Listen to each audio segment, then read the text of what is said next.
You guys know Clash of Clans? Ever wondered what if it had lore? Well, then, let me introduce you to the city building genre. Like watching the sweatiest city skyline player, the city building genre is a phenomenon.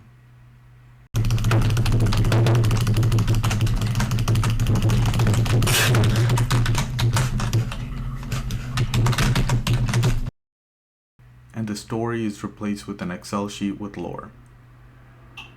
You think I'm exaggerating? Then let's take a look at.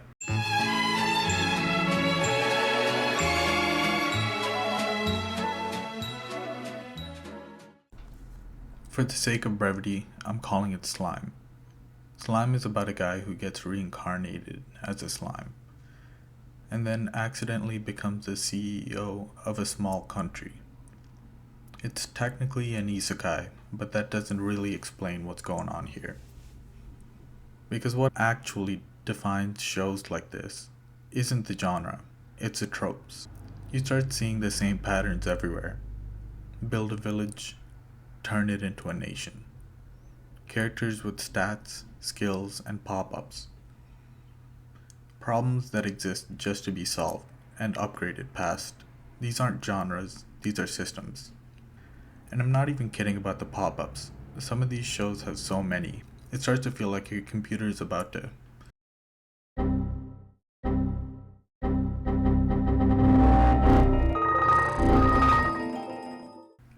Slime sits right in the middle of all of this. Every problem Rimuru runs into gets solved in one of two ways. Upgrade the system or upgrade the city. That's it. His citizens start feeling less like people and more like troops in Clash of Clans. His city grows like it's a maxed out base in cities' skylines. At some point, this stops being a story and just becomes Clash of Clans lore. Now, logically, this should be boring. Watching someone else optimize a city, that's basically just watching someone play a game. But then again, people watch streamers, and somehow watching someone else live out a perfectly optimized world is kind of fun. But that's just the surface. Because once you start noticing these tropes, you start looking for them.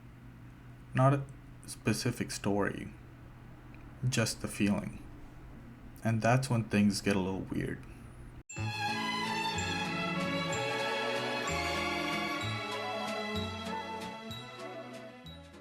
Because you realize there isn't just a few of these, there are thousands. Manga, manhwa, web novels. And they're all built on the same loop. So naturally, people found a way to consume more of it, faster. They stopped reading and started watching. Full story recaps. 6 hours, 8 hours, up to 36-hour long videos. Entire series condensed into one video. Narrated by a voice that almost sounds human.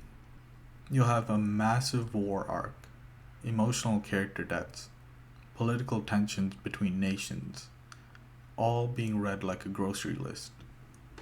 And the weird part is, it still works. Even when the voice is off, the pacing is gone, entire arcs reduced to a sentence, you still get the same feeling. Because you were never really there for the story. You were there for the loop, the upgrades, the progress, the moment when something gets better. It turns entire worlds into background noise. At some point, it stops being something you experience and starts being something you consume. I don't think these stories are really about the story anymore. They're built on tropes that are designed to feel good. Predictable problems, predictable solutions, predictable progress. Once you realize that, you stop looking for something new and start looking for something that feels the same. Which is why those recap videos work, even when they're rushed, even when the voice is off, even when the thumbnails promise crazy clickbait.